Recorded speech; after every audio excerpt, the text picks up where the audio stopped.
Hola, ¿qué tal? Mi nombre es Edith Rosas Villalobos. En esta diapositiva están los datos y voy a hablar sobre las 5 libertades del bienestar animal. Vamos a definir primeramente qué es el bienestar animal. Desde un enfoque científico se puede decir que es un método en el que un animal afronta los cambios de su entorno y dicho método es evaluado desde una escala del existe o no existe. En otras palabras, el bienestar animal hace referencia al modo en el que un animal vive su entorno de acuerdo a las características y o capacidades propias de la especie y dentro de esa especie del individuo. Esto tiene que ser evaluado de forma objetiva, sin juicios morales o sentimientos. La primera libertad va a ser estar libre de sed, hambre o desnutrición, es decir, deberá de tener acceso a agua, alimento suficiente y que ésta sea de calidad.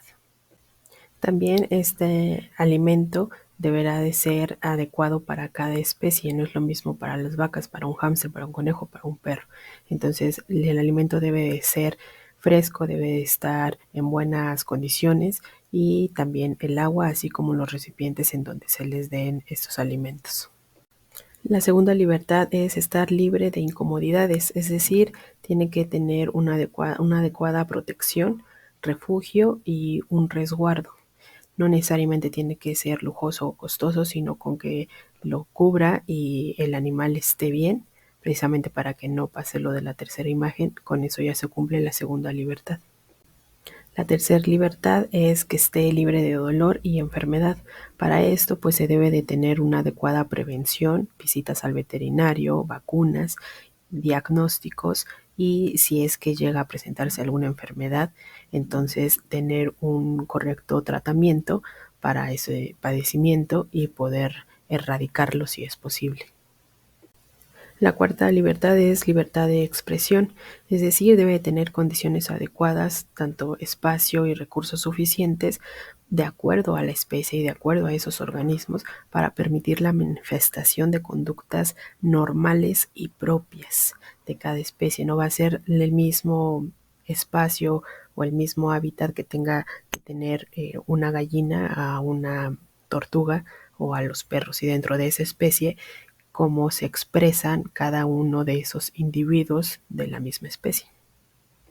Y la quinta y última libertad es libertad de miedo y angustia, es decir, tiene que tener las condiciones para que eviten sufrimiento, tanto físico como mental.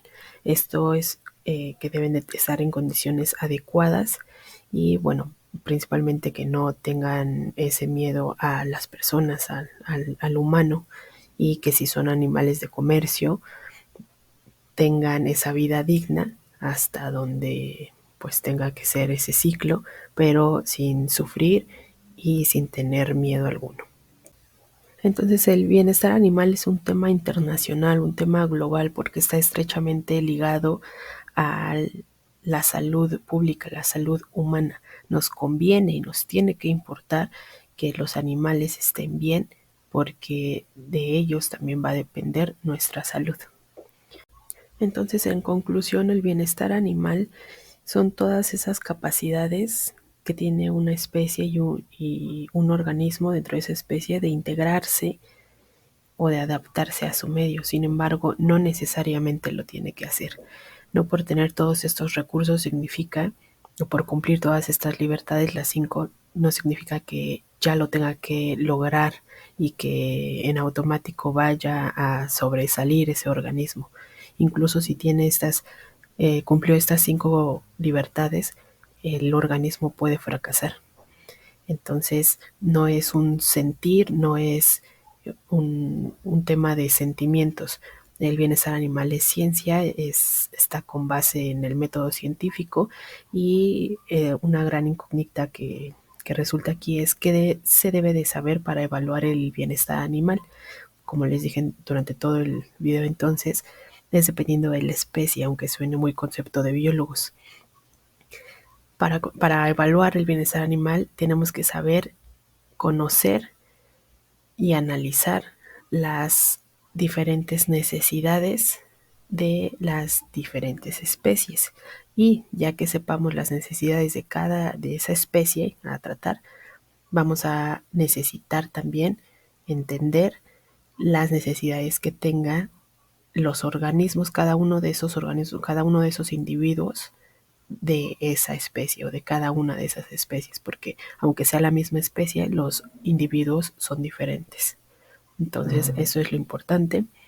Podemos concluirlo así.